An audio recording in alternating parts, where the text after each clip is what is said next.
Nesse mundo tão cheio de distrações e coisas roubando a nossa atenção, como manter o foco na vida, nas tarefas, nos relacionamentos, em quase tudo?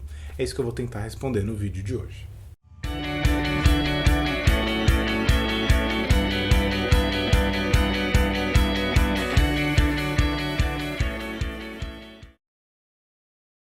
As pessoas ficam falando muito sobre produtividade, gerenciamento do tempo, foco e tudo mais. E é uma preocupação super importante e super relevante, mas às vezes eu tenho a sensação de que a discussão dessas coisas todas giram em torno de. Parece que sempre em torno de dinheiro, produtividade profissional. E eu fico pensando que o foco ele é uma coisa importante para muito mais do que finanças ou vida profissional, ainda que essas áreas sejam super importantes da gente cuidar na nossa vida. Então, quando a gente fala de foco, em última instância, a gente está falando de uma certa habilidade mental complexa. E é muito engraçado, eu vejo as pessoas falando sobre esse tema, ou querendo ter foco, achando que é como se elas tivessem que fazer uma coisa única, né? Como se fosse, eu preciso fazer isso. E é um composto de coisas. É como se você tivesse que mudar um pouco a estrutura da sua mente para você entender que o foco ele vem como resultado de uma série de aspectos. E eu vou listar aqui cinco características, cinco coisas importantes que eu entendo que sejam relevantes para poder melhorar o foco. Mas antes disso, se inscreva aqui no canal. Então se inscreva aqui no botão aqui embaixo para você acompanhar quando os novos vídeos vierem, se forem lançados. Eu sei que muita gente fala, Fred, aquele dia que você coloca o vídeo no ar, se inscreva porque daí você vai ser notificado, coloca o sininho ali para você ser lembrado. Então, lembra disso, foco na inscrição. A primeira coisa que você tem dentro da perspectiva de foco é uma função mental chamada atenção. E essa é uma das coisas mais importantes para a questão do foco. São cinco. Porque as pessoas imaginam que elas querem ter foco na vida delas, foco em algum resultado, mas elas mal treinam a capacidade de atenção delas. E eu vou dizer como. Então a pessoa está no computador e ela deixa 300 abas abertas e ela fica transitando entre uma coisa e outra, e o celular, e falando com outra pessoa. Como é que ela vai imaginar que treinando tão mal e porcamente a capacidade de atenção dela, que a gente chama de tenacidade, que é a capacidade de você ficar observando algo por um bom tempo, você não treina isso, na verdade você treina a falta de atenção, a falta de tenacidade nas coisas. Você fica treinando uma aleatoriedade o tempo todo e você desenvolve uma distrabilidade, que é a incapacidade de se focar num lugar só. Então, na verdade, você precisa aprender a começar a treinar a sua atenção. Como? Faça uma coisa de cada vez com tempos progressivamente maiores. Então você vai ler um livro, leia o livro do começo ao fim, entre aspas, né? Naquele trecho que você determinou, leia ele. No dia seguinte, aumente um pouco mais a quantidade de leitura. Se você está ouvindo uma música, para com aquela mania horrível de você mal ouvir uma música e já por outra.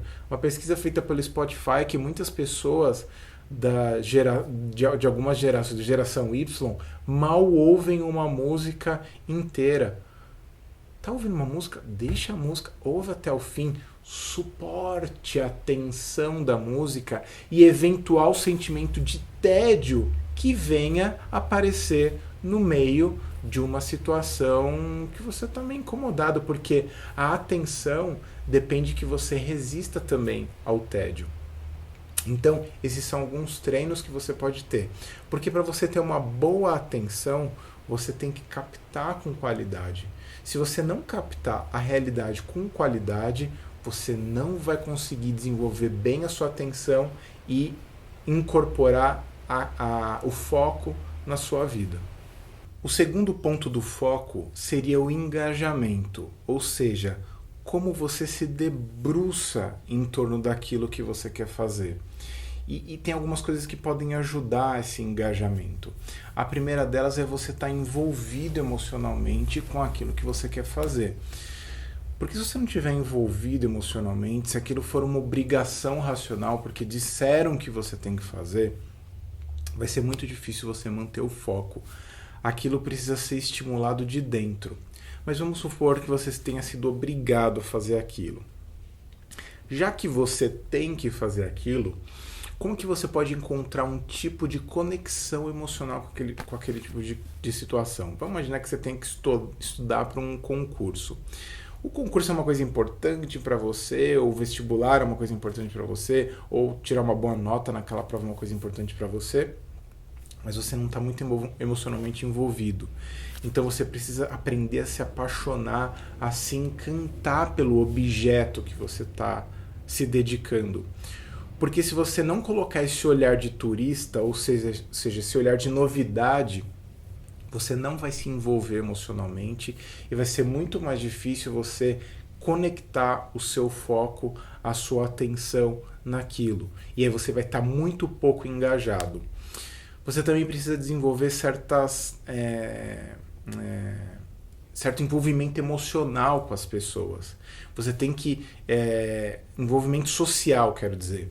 Você tem que colocar outras pessoas para te apoiarem naquele tipo de prática.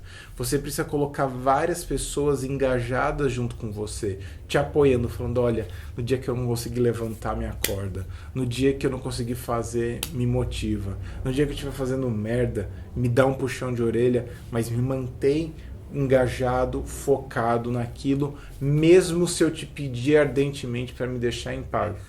Me lembra disso que eu estou falando agora e me ajuda nesse processo.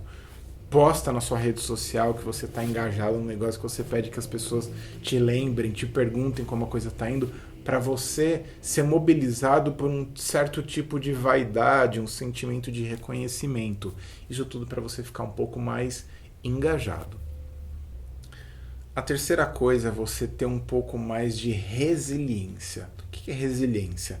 Resiliência é uma propriedade de certos produtos, de certos elementos físicos, químicos, que eles têm uma adaptabilidade a certas situações de pressão.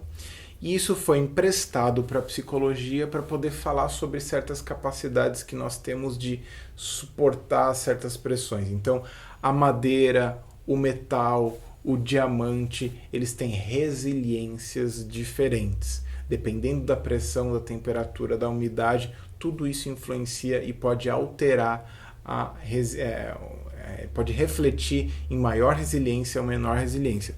Tem produtos que são muito resilientes e tem produtos que são pouco resilientes. Então, a nossa mente, a nossa personalidade também pode se transformar em algo resiliente. Então, uma das coisas que fortalece a resiliência é você aprender a se dimensionar no tempo, com curto prazo, médio prazo e longo prazo. Você precisa entender que no começo, no curto prazo, você vai ter muito mais motivação do que no médio e no longo prazo. Porque no começo você está empolgado, faz sentido para você, as pessoas estão te apoiando, te lembrando daquilo, mas do médio para o longo prazo, provavelmente ninguém mais vai nem lembrar daquilo e só você vai estar numa batalha solitária. Então, se você não criar para você um tipo de motivação para o seu eu futuro, se você não colocar pequenas premiações para você mesmo a longo prazo, vai ser muito difícil você manter a sua resiliência ativa. Outra coisa importante que as pessoas subestimam é uma certa estabilidade emocional. Ou seja, se você é aquele tipo de pessoa que fica o tempo todo cultivando o hábito emocional de se empolgar pelas coisas alucinadamente e depois abandoná-las por completo, esse tipo de hábito emocional, ele não vai treinar a sua resiliência.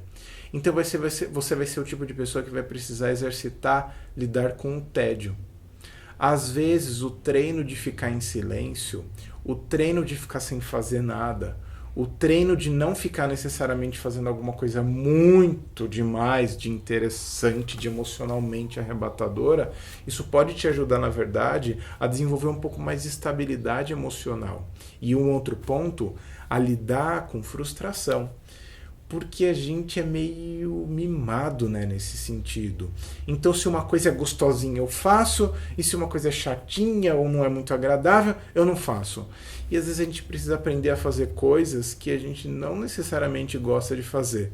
Todo trabalho, toda a vida, de todas as pessoas, até o seu ídolo pleno, máximo, sei lá, Beyoncé, ela também tem que fazer uma porrada de coisas chatas. Você acha que a Beyoncé, quando vai gravar um disco, quando ela vai fazer uma coreografia, ela não tem que repetir aquilo 300 milhões de vezes, e depois ela tem que cantar aquela música 300 milhões de vezes, e na turnê ela vai ter que viajar, mesmo que seja de jatinho particular, vai entrar no avião, vai sair do avião. Tem coisa chata em qualquer trabalho, dos mais aparentemente fantásticos até os mais burocráticos e aparentemente chatos. Então, a vida, ela é burocrática e você vai ter que lidar com o fato de que você não vai ser o centro das atenções, não vai estar gostosinho e às vezes vai ser chato pra cacete. E você vai ter que tolerar a frustração e isso vai conferir você estabilidade emocional e resiliência. Um quarto ponto também do foco é você ter uma capacidade de execução. Então não adianta você inventar uma coisa super interessante para você se no meio do caminho a sua capacidade de execução for baixa.